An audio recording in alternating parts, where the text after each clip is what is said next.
Inkuru nziza kuri bose.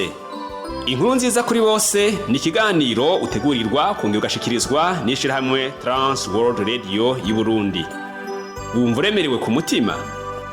Woba uruhijwe n'ivyaha? Akira umwami Yesu aguha amahoro.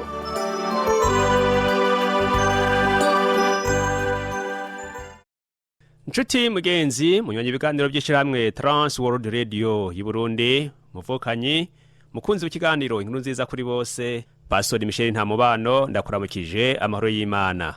Ndanezerewe cyane ko ndose akanya kugira ngo twongere dusangire amajambo y'Imana. Natevye rero amajambo y'uno munsi aza kutwigisha kumenya Imana.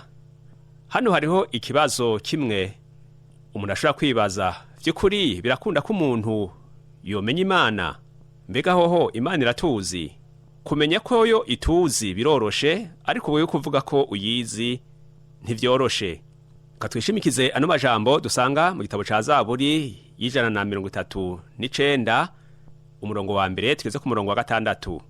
Uhoraho waransuzumye uramenya, urazicara ryanje niva hasi ryanje, umenyera kuri ibyo niyumvira, usorongora inzira zanje n'iryama ryanje, urazi iminyiro yanje yose. Kuko atajambo riza ku rurimi rwanje wowe uhoraho utararimenya rwose. Unkikije inyuma n'imbere, unshize ku kuboko kwawe. Kumenya bene uko kurandengeye, kuransiga simbasha kugushikira. Umurongo wa 17 nawo uravuga ngo, erega Mana, ivyumviro byawe ni by'igiciro kuri jewe, erega igitigiri cavyo ni kinini. Imana ishimwe cane. Nshuti yanje uri kuranyumviriza, iyi ni indirimbo ya Dawidi ivuga ku byo kumenywa no gukundwa gose n'Imana. Iyi ndirimbo itujana mu gutahura ingene Imana ituzigama mu bihe bigoye, kandi indirimbo nyene iratwereka ko twari dukwiye kuyishira hejuru. Dawidi yatanguye avuga ngo waransuzumye uramenya. Mugenzi, Imana irakuzi wese, irazi ibyawe byose, kandi irakuzi cane. Iyo dusomye ubutumwa bwiza ko bwanditswe na Matayo igice c'10 ku murongo wa 30, ano majambo atubwira ngo n'imishatsi yawe ayizi igitigiri. Mu majambo dusanga mu kete rya mbere ntumwa Yohana yanditse mu gice ca 3 ku murongo wa 20, haravuga ngo Imana irahambaye kurusha imitima yacu. Ahandi naho Dawidi yaravuze ngo turinde imitima yacu kurusha ibindi byose ngo kuko ariho ubugingo bududubiriza. Aha rero ko Bibiliya tubwiye yuko Imana irengeye imitima yacu, kandi twaba dusabwa gukunda no kurinda imitima yacu. Iyi mitima igira agaciro kanini cyane igihe Imana yirimwo kandi kayiganza. Biduhamagarira rero gukunda cyane Imana no kurondera kuyimenya, kugira ngo yicare mu mitima yacu tubuzi ngo vy'ukuri Imana ni iki canke Imana ninde. Kutumenya rwose biyitera kudukunda cyane ngo tube mu mahoro n'umutekano. Wavugishwa n'Imana Yesaya we mu majambo yanditse mu gice ca 52 ku murongo wa 12, yerekana ko Imana yamiri hafi yacu. Kandi kuko yamiri hafi yacu bica bihurana ya majambo rero Dawidi yavuze ku murongo wa 17 ivuga ngo ibyo twiyumvira ko birahambaye ni vyiza, imenya ibyo muri kubu n'ivyo muri kahise. Mugenzi, none ko ikuzi weho wowe uyizi? Nimba vy'ukuri umuntu yovuga yuko yomenya Imana, byo bisigura ko yoshobora no gushira amazi yo mu kiyaga mu gikombe. Mbega amazi ya Tanganyika yokwira mu gikombe? Canke yokwira mu ibido, yokwira mu ngunguru? Nimba ibyo byoshoboka, wokwemera ko n'Imana nawe uyizi, canke wokwemera ko n'umuntu yomenya Imana? Yesaya igice ca 55 umurongo wa 8 haravuga ngo kuko ivyiyumviro vyanje atari byo vyiyumviro vyanyu, kandi inzira zanyu atari zo nzira zanje, niko haravuze. Mbere nk'uko ijuru riri kure hejuru y'isi, niko inzira zanje ziri kure y'inzira zanyu, n'ivyiyumviro vyanje biri kure y'ivyiyumviro vyanyu. None Imana imeze gutya woyimenya, woyitahura, ko bari kwagushira y'amazi ya Tanganyika mu gikombe. Iyo dusenga tuba tuko turambaza Imana, ariko hari igihe abandi bashobora kwibaza nimba vy'ukuri iyo Mana twambaza twoba tuyizi. Imana n'urukundo, umuntu ayizi nuwo wese akundana. Ibi tubibona muri mirongo ya mbere kwera ku murongo w'9 muri no kete yanditswe na Yohana igice ca 4. Icaseruye urukundo rw'Imana ni irungi kwa ry'umwana wayo Yesu Kristo muri twebwe, kugira ngo aduhe ubugingo. ubugingo ni impinduka zibera mu mutima zikawushikana aho ushobora kumenya Imana, kugendera mu rukundo rwayo hamwe no kurwereka abandi. Usomye ku murongo wa 11 n'umurongo wa 12 muri kino gice nyine twasomye, haravuga ngo abo nkunda ko Imana yadukunze ityo natwe dukwiye gukundana. Nta wigeze kubona Imana. Dukundanye Imana iguma muri twebwe no kuyikunda kuba guhinguwe muri twebwe. Kubera ko Imana yadukunze ityo natwe dukwiye gukundana. Niko n'amajambo atubariye. Iyo dukundana tuba dufise urukundo. Kandi amajambo y'Imana atubwiye ngo Imana nayo ni urukundo. Rero igihe tugendera mu rukundo Imana iguma muri twebwe. Iyo twankana Imana iciva muri twebwe ikigera kure. Ubwoba buza nk'integuza y'ikintu kibangamye kigire gishike canke gishobora gushika. Kenshi kandi ubwoba bubuza igihe hari ikintu cakozwe ariko nticakirwe neza. Ahari urukundo naho hoba hari ikosha canke icyaha cabaye, uwagirizwa agira ubwoba iyo atevye kwiyuzuza n'uwo yakosereje hamwe n'uwo yacumuyeko. Urukundo rwirukana ubwoba. Urukundo nyarwo rukura ubwoba mu bakundanye. Niyo hagize ukosereza uwundi biboneka ibisanzwe, kuko urwo rukundo rupfuka ibyaha byinshi rugapfuka amakosa yose y'uwakunda. Hari umuririmbyi w'umurundi yaririmbye ngo amaso akunda ntabona neza amakosa y'uwundi, ntabona utunenge uwo mukunze wiwe bafise. Dusomye mu gitabo ca Zaburi ya 27 ku murongo wa mbere haravuga ngo Uhoraho niwe muco wanje n'agakiza kanje, ninde notinya? Uhoraho niwe gihome gikingira ubugingo bwanje, ninde azonca ivutu? Muri ano majambo harimwo ibibazo. Kandi nk'uko ikibazo gishitse imbere y'umuntu wese acishura uko abyiyumviriye bivanye n'ico yita ukuri canke inyishu ibereye y'icyo kibazo, nawe muri ano majambo urashobora kwitorera inyishu. Ariko Dawidi umwanditsi w'iyi Zaburi yatanguye avuga ngo Uhoraho niwe muco wanje kandi niwe gakiza kanje. Ivyo bintu bibiri nibyo yishimikiza. Uhoraho ni umuco kandi niwe gakiza kiwe. Agaca bazi ico kibazo rero ngo ninde notinya? Bisanzwe Uhoraho ari umuco wanje, akaba ari wamurikiraho nca hose. Bisanzwe Uhoraho ari gakiza kanje, ninde notinya? Bisanzwe Uhoraho ari igihome kinkingira, ninde azonca ivutu? Umuco ufise akamaro kanini cyane mu buzima bw'umuntu. Iyo habona nta sanganya umuntu ashobora kugira, iyo habona umuntu ntashobora gutsitara, iyo habona nta mwansi canke igikoko byoguca mu ryahumye ngo bikwice.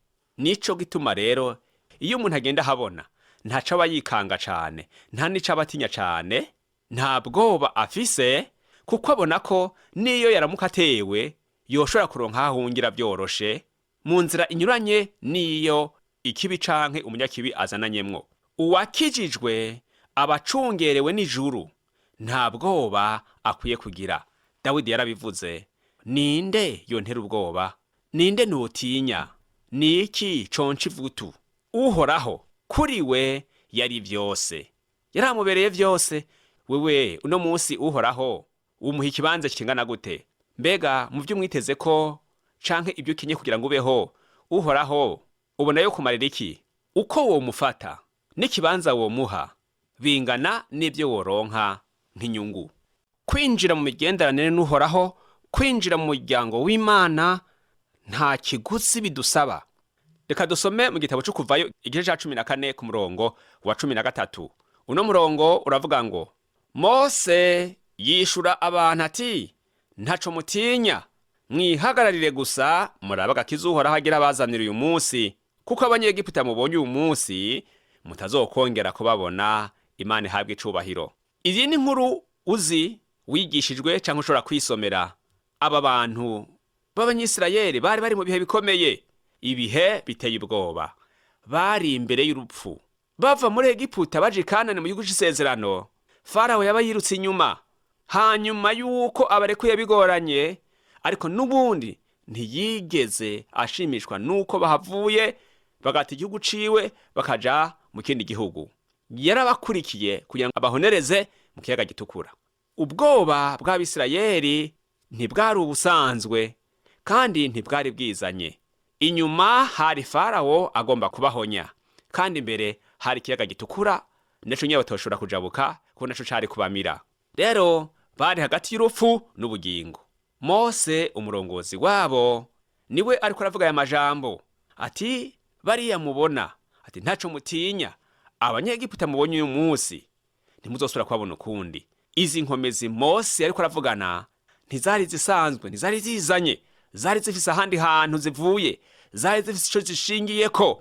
Yari afise ico yitwaje kandi gikomeye. Nshuti yanje nyumviriza, igihe wumva ushigikiwe n'utokogwako ntaco gutera ubwoba. Dawidi yavuze ngo Uhoraho niwe muco wanje, niwe gakiza kanje. Byumvikana ko ataco yari gutinya, nta bwoba yari kugira, kuko Uhoraho adahangarwa.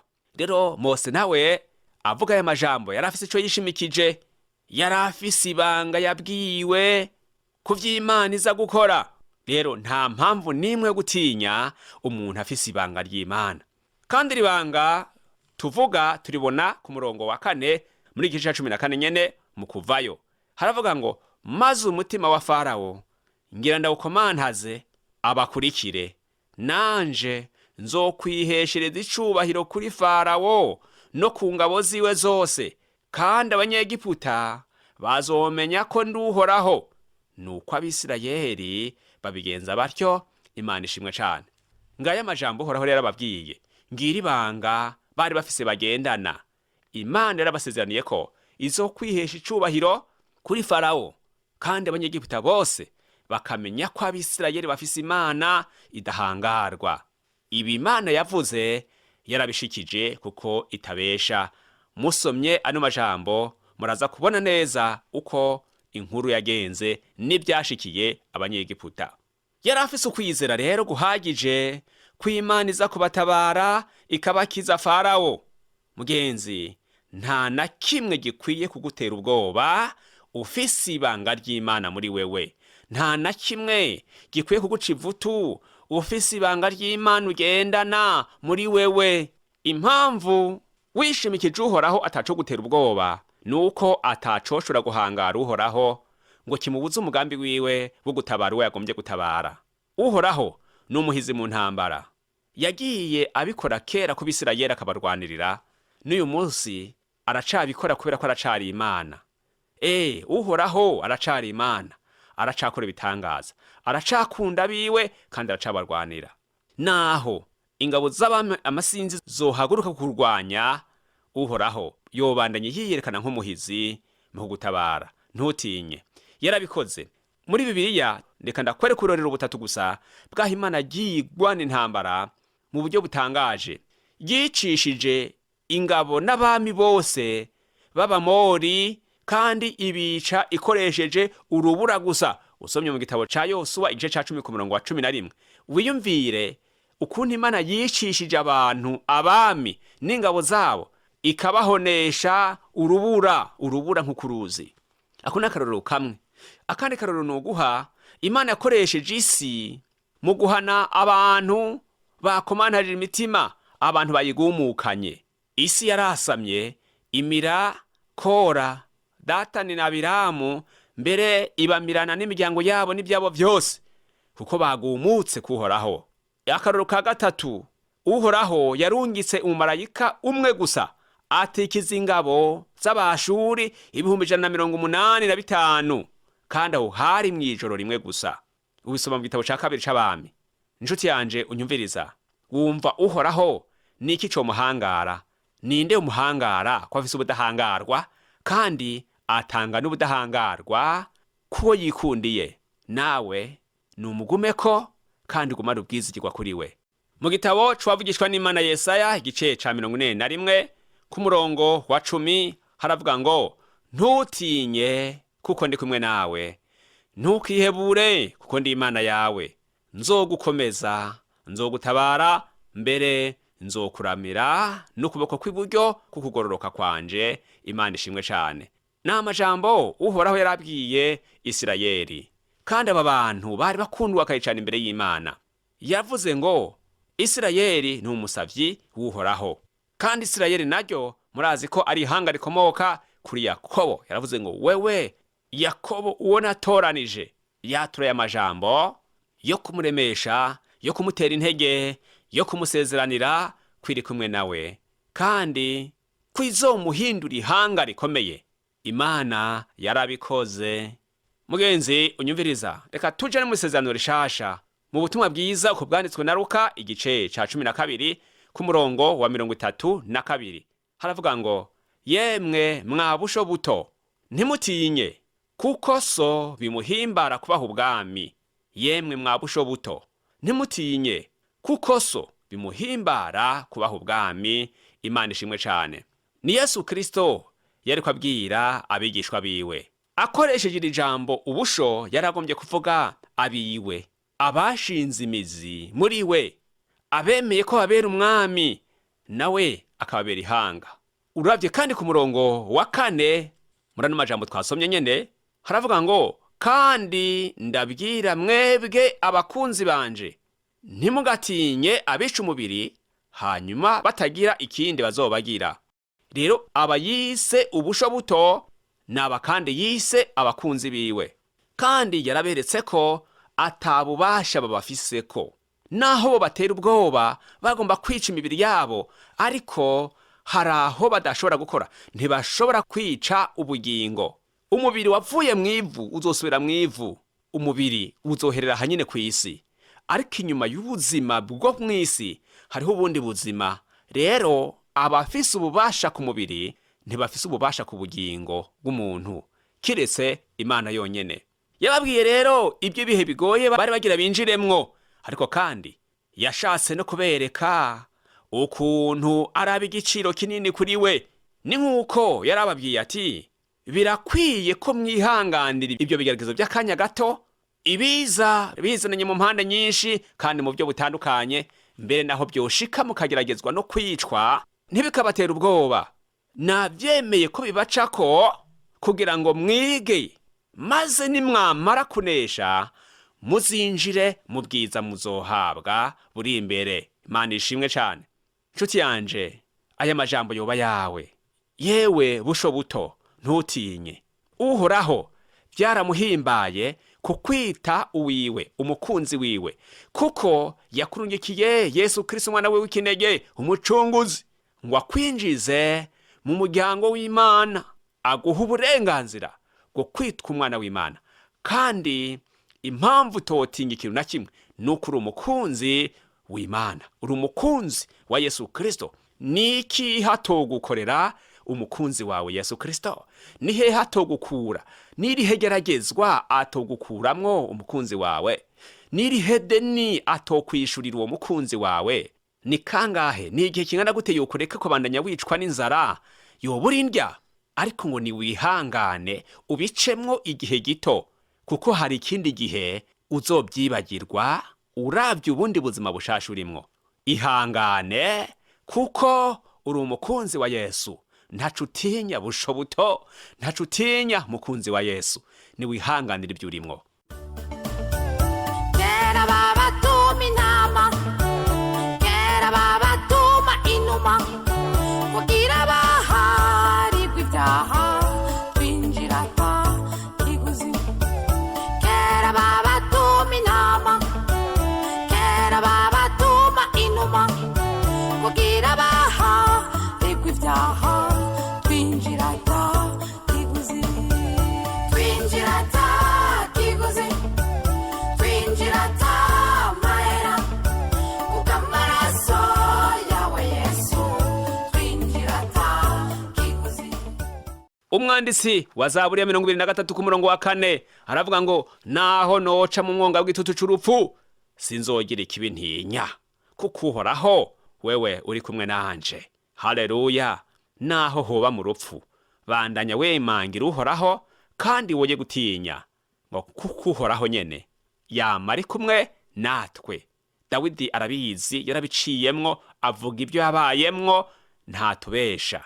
Nawe mu myaka umaze warabonye abandi baciye mu bihe nk'ivyo bikomeye, canke nawe ushobora kuba umaze guca mu bitari bike, ariko warabonye ko Imana igira neza, warabonye ko Imana iteturura, warabonye ko Imana idaheba uwayo, warabonye ko Imana irwana intambara, warabonye ko Imana inezereza abantu.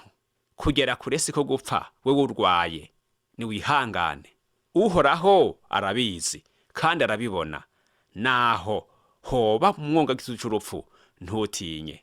Ngomba ndangirize mwino Zaburi ya 56 ku murongo wa 3.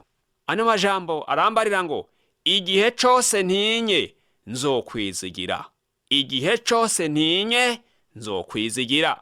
Juti yanje, ano majambo abonetse ari umuti, kandi umuti ukomeye mu gihe c'ubwoba. Igihe cose Dawidi yumvise ko ubwoba buje, yaca yizigira Uhoraho.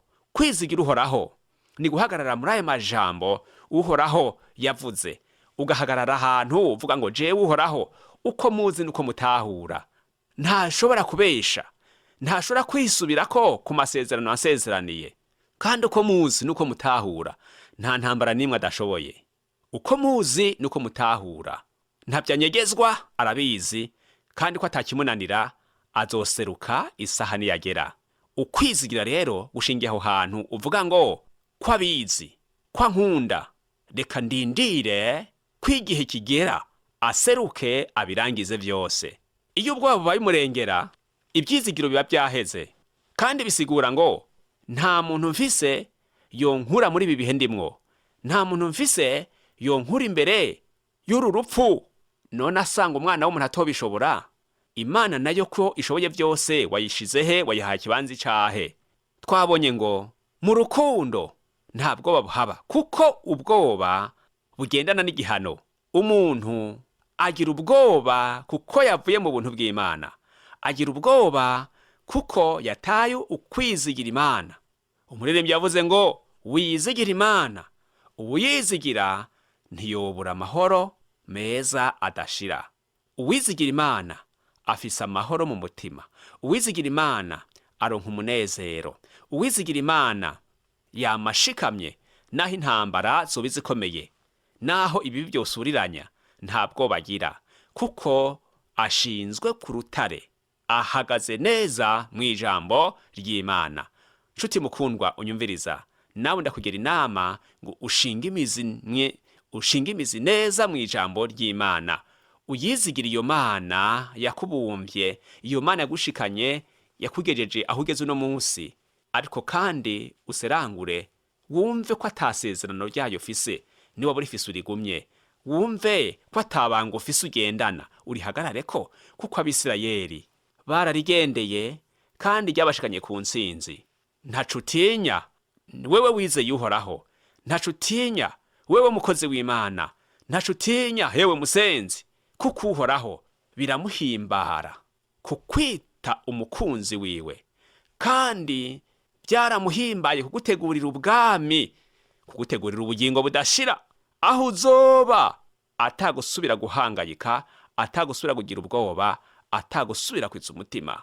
Woba wihebujwe n'ibyo uriko uracamwo, wewe watewe n'impwemu z'abadayimoni nyinshi zikuboshe, zikakubuza umwidegemvyo wo gukorera Imana, zikakubuza amahoro kuko wama mu vyaha. Imana ni nzima, iracariho. Yesu umwami wawe aracariho, kandi yaragupfiriye, ahagaze neza ku rugamba. Nawe umugumize ku mutima, weye gucika intege, ariko gumuhamagara, kandi wamurwana intambara unesha. Woye kubivamwo ngo wihebere ivyaha, wemere kuba imbohe ya Satani. Oya, nushikame urwane kandi unesha. Urwane intambara yo kwirinda, hama nawe umuhamagare. Nibyashika ukaneshwa, wongere uze imbere yayo, wikubita imbere yayo, wisabire imbabazi, wizuze nayo. Irazi intambara duhora nazo, ni ibisanzwe ko umusirikare ku rugamba akomereka no gupfa gapfa. Ngombye kuvuga rero urwo rupfu rwo mu buryo bw'impwemu, kuko uva mu buntu bw'Imana ugasona mu vyaha. Ariko hari kugwa, hari no kuvyuka. Rero kuvyuka birakwiriye umuntu wese yari yaramenyanye na Kristo. Dusenga Imana. Uhoraho Mana nzima, Data wa twese uhoraho, turaguhaye icubahiro kuko udukunda, kandi watweretse urukundo udukunda, kuko Kristo umwana w'ikinege yadupfiriye tukiri abanyavyaha. Watwigishije urukundo, uno munsi udutegeka kurubamwo, kuko ngo arico conyene cerekana yuko tuzi Imana. Ngo kandi gukundana hagati yacu bituma nawe uguma hagati muri twe. Amageragezwa ni menshi, intambara ni nyinshi, kandi umuntu wese muwanyumvirije urazi ingene yarwanye, ariko uyu yikubise imbere yawe. Hari uwemera ko yatsinzwe kuko yarwanye nabi. Reka imbabazi zawe zimugumeko, zimugwireko, kandi hamwe no gutsindwa hakika amaraso. Uhoraho Mana nzima, hari n'uwundi yacitse intege, yadendebukiwe, ubu nawe aje imbere yawe kugira ngo wongere umuvomerere. Hari uwundi ariko yigaya kuko yataye umwanya, akama agendera kure yawe, yirengagiza iby'agakiza, ariko uno munsi akabaje agomba kwakira agakiza. Uhoraho ni umushoboze gufata ingingo zibereye, kandi umugumye mu maboko yawe umutima wiwe, uwushiremwe amahoro, umaze kumuharira ivyaha vyiwe. Bariya bama batubwira ngo tubasengere baboshwe n'ivyaha, turabasengeye ubugira kandi ngo batarabohoka bashoboze ubakize, babohoke, babe mu muryango w'abera. Bariya baboshwe n'impwemu mbi z'indwara, turabasengeye ngo ubushobozi bwe mwijuru bwongere bubashikeko, kandi ubushobozi bwawe Mwami bukire mu gihugu cacu cose c'u Burundi, bugende bubohora baboshwe mu buryo butandukanye, kandi amahoro n'umunezero bitsimbatane mu gihugu cacu.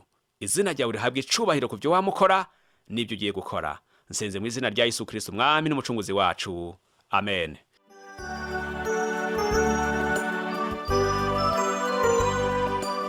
Ico cari ikiganiro inkuru nziza kuri bose.